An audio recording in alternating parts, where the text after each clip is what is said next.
Fighting resumes in Gaza as the 7-day truce in the Israel-Hamas war appears to have expired. The IDF has claimed that Hamas breached the truce through a tweet. Missile alerts are sounding in Israel's Sderot and Kibbutz Holot. Israeli Defense Forces said it intercepted a launch from Gaza ahead of the deadline. The Israeli Defense Forces have now resumed combat in Gaza over the breach. Its warplanes are now attacking targets of Hamas in the enclave.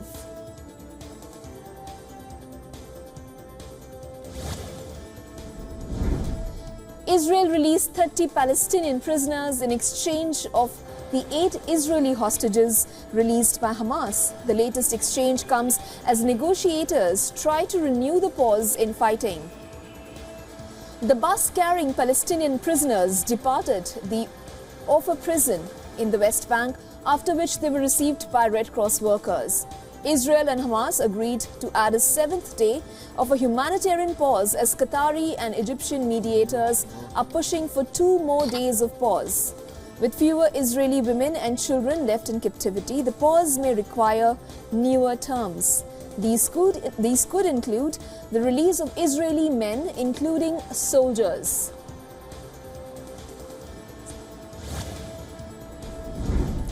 U.S. Secretary of State Antony Blinken has urged Israeli Prime Minister Benjamin Netanyahu to control civilian losses in Gaza.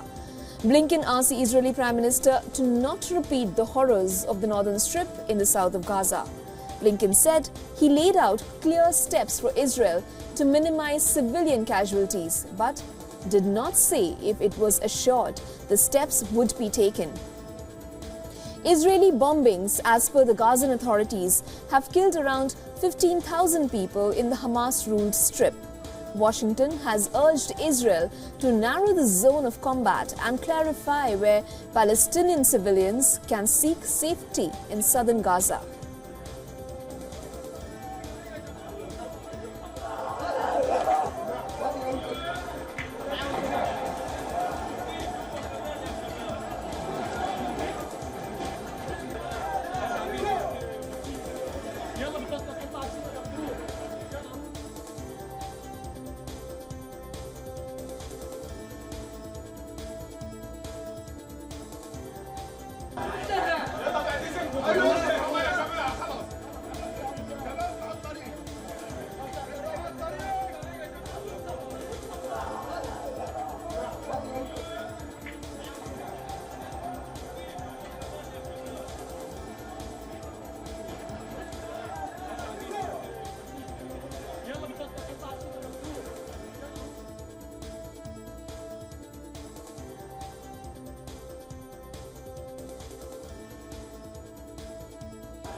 It's day 2 of the 28th annual UN Climate Summit COP28.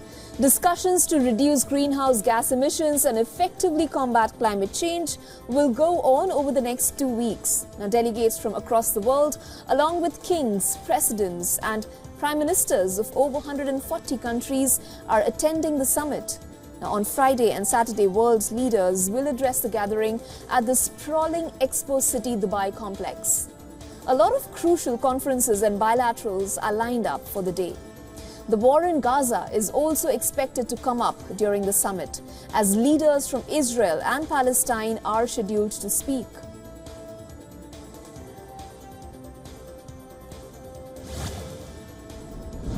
The Russian Supreme Court has ruled that LGBTQ activists should be designated as extremists. Representatives of the gay transgender people fear that the ruling will now lead to prosecutions and arrests. The presiding judge said that he was endorsing the request from the Justice Ministry to ban the international LGBT social movement. The move comes in tandem with the country's increasing crackdown on sexual orientation and gender identity. The country also banned the promotion of non-traditional sexual relations, banning legal changes of gender and medical changes of sex. The UN Human Rights Chief Volker Turk has urged Russian authorities to quote-unquote immediately repeal the changes that discriminate against people from the LGBTQ community.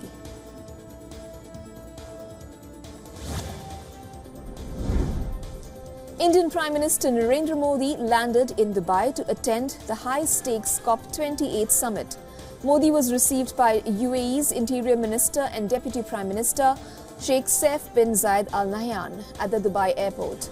As Prime Minister Modi arrived at the hotel, he was greeted with a warm welcome by members of the Indian community. Now, Modi, who is on a one-day visit to the UAE, has packed a schedule ahead. The Prime Minister will be focusing on co-hosting two key events and balancing bilateral talks on the sidelines of the global summit.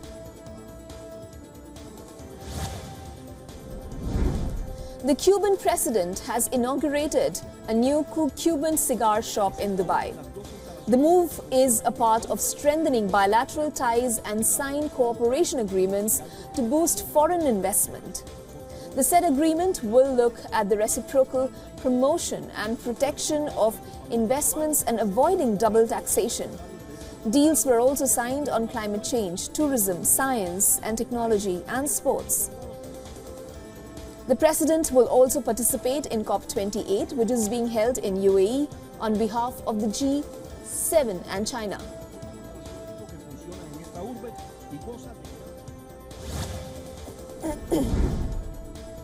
In India's city of Bengaluru, at least 15 schools have received a bomb threat over email.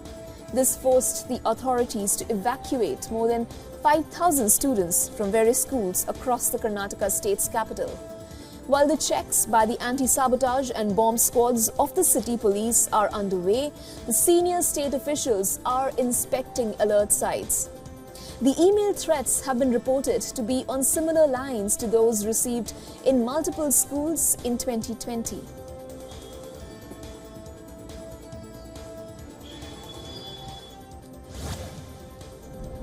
US Secretary of State Antony Blinken has commented on the indictment of an Indian national allegedly involved in a plot to murder a US-based Khalistani terrorist, Gurpatwant Singh Pannu. Blinken, speaking in Tel Aviv, described the matter as a significant ongoing legal case. Moreover, he has praised India's decision to set up a committee to look into the allegations. He added that India has made an appropriate decision regarding the probe and that they are looking forward to the results.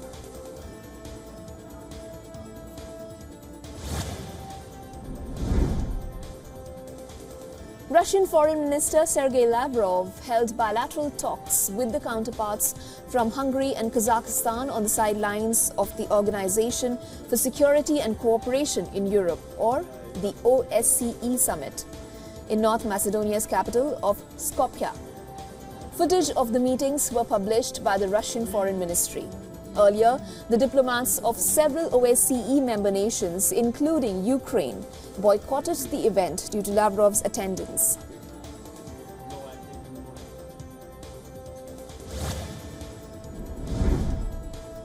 Ukrainian President Volodymyr Zelensky has called for faster construction of fortifications in key sectors of the country.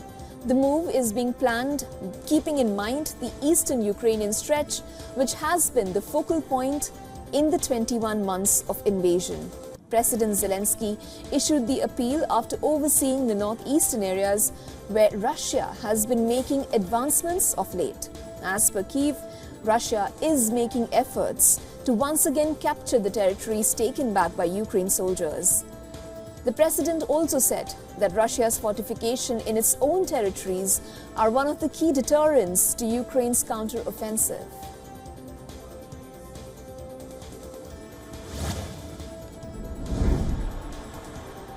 Hungary has said that it will not support any European Union proposal to make Ukraine a member of the body. The country ministers also showed aversion on the revision of the EU budget for the war-torn Ukraine. The Chief of Staff to Hungarian Prime Minister Viktor Orbán said that Hungary will not be open to any negotiations over its decisions in the European Union meeting scheduled for mid-December. Now, earlier this month, the EU's executive arm recommended allowing Ukraine to open membership talks. However, the body will only come to the table after Ukraine addresses its governance concerns that include corruption and lobbying.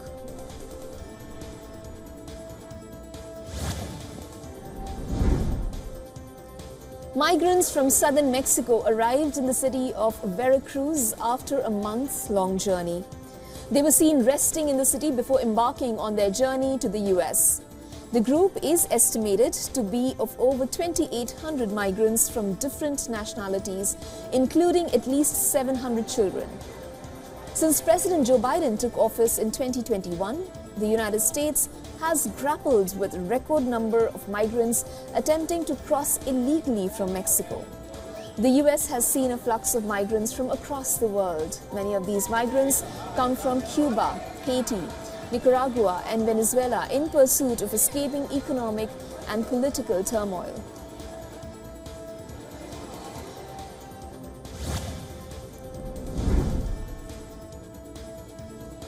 A gag order against US President Donald Trump has been reinstated by a New York appellate court. The order stopped Trump and his lawyers from publicly commenting about court staff in the ongoing civil fraud case. This means Trump could now face heavy penalties if he violates the order for the third time. He has been fined twice before for violating the order. The order was earlier paused by an appeal court judge on November 16th after Trump's lawyers argued that the order curtailed Trump's right to speech and expression, all while Trump continues to dub the trial as rigged.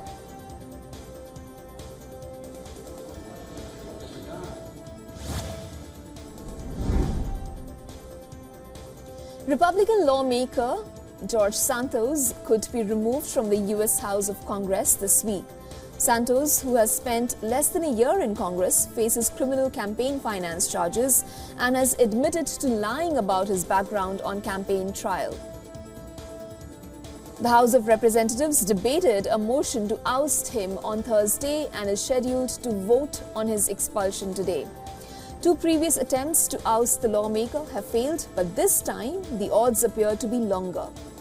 Santos has long maintained his innocence and said that efforts to remove him from his seat represents chaos and bullying in Congress.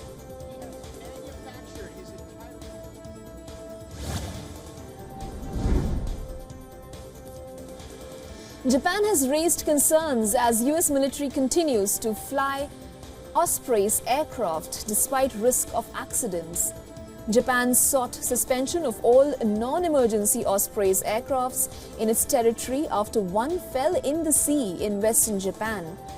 Post the accident in this week, Japan requested the US military to ground the aircraft until final safety calls were confirmed. Japanese Coast Guard confirmed the death of one person while the search for the other 7 members aboard continues. Meanwhile, the Pentagon denied receiving any such requests from the Japanese ministry.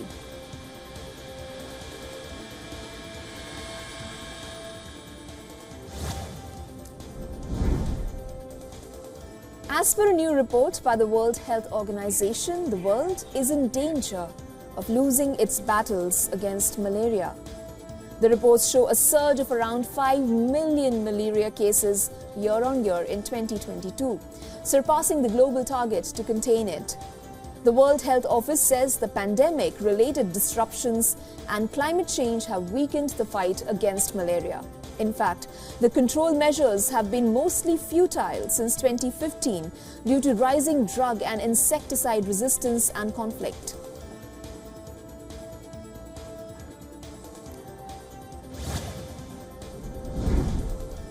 North Korean leader Kim Jong-un has called for military readiness to respond to any provocations. This comes after Pyongyang vowed to deploy stronger armed forces and new weapons on its border with South Korea. While marking the country's Airmen Day, the leader laid out strategic guidelines to improve country's war preparedness and battle capabilities. Last week, North Korea launched its first reconnaissance satellite, which it said is to monitor the US and South Korea. The United States has condemned the launch as violation of multiple United Nations Security Council resolutions.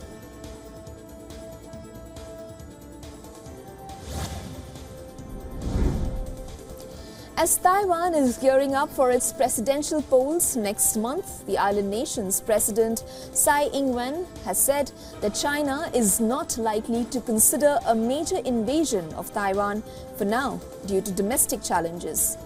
Although the president has expressed that Beijing is trying to sway its upcoming elections. Tsai made the remarks while responding to questions of a Chinese invasion. Aftermath of a crucial meeting between the US and the Chinese presidents last month, Beijing considers Taiwan to be a province of China and has vowed to annex it under what it terms reunification. Chinese President Xi Jinping has expressed hope for a peaceful takeover but has not ruled out the use of force. Taiwan's government and population overwhelmingly reject the prospect of Chinese rule.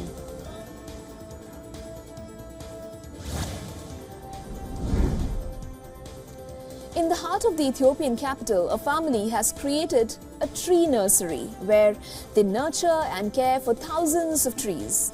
The project began 16 years ago when a 54,000 square foot plot of land was converted into a plantation housing 2,000 trees. A family says that the trees can help lower temperatures in the city and help conserve soil and water. A few months ago, parts of Ethiopia, Kenya, Somalia and South Sudan experienced the worst drought in 40 years following 5 failed rainy seasons.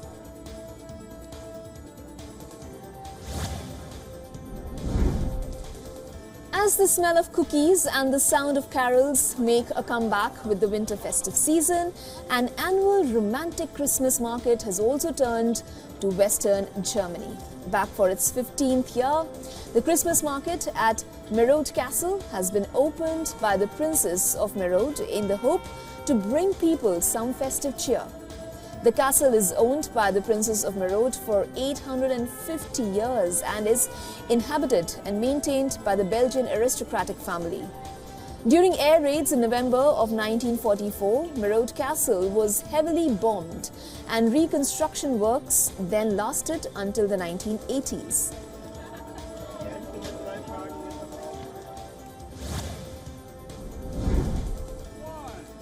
US President Joe Biden and First Lady Jill Biden attended the 100th annual US National Christmas Tree Lighting Ceremony in Washington.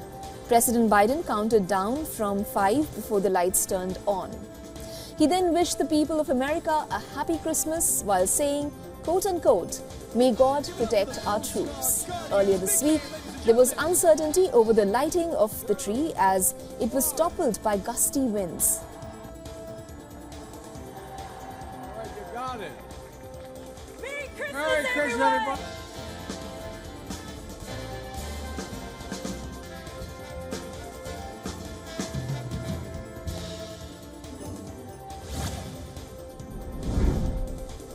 Asia faces a looming rice crisis as El Nino disrupts off-season production. India, the world's largest rice exporter, and Thailand, the second largest supplier, anticipate a decline in off-season crops, while Indonesia, a major importer, grapples with the aftermath of a drought. The repercussions include heightened food inflation and tighter export markets. With lower rice production, India maintains export restrictions and Thailand is poised for reduced surplus.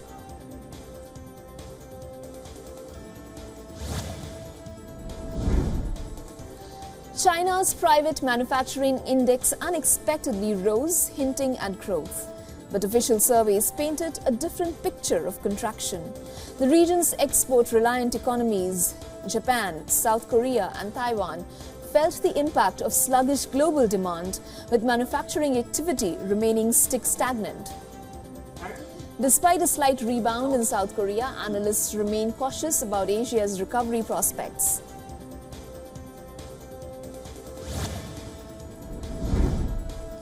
Google has urged the UK's antitrust regulator to intervene against Microsoft, alleging unfair business practices that disadvantage competitors. The focus is on cloud computing dominance, with Amazon and Microsoft under global scrutiny. Google argues that Microsoft's licensing practices discourage customers from using rival services, hindering healthy competition. Microsoft claims to have addressed concerns, but Google insists the restrictions impede fair competition.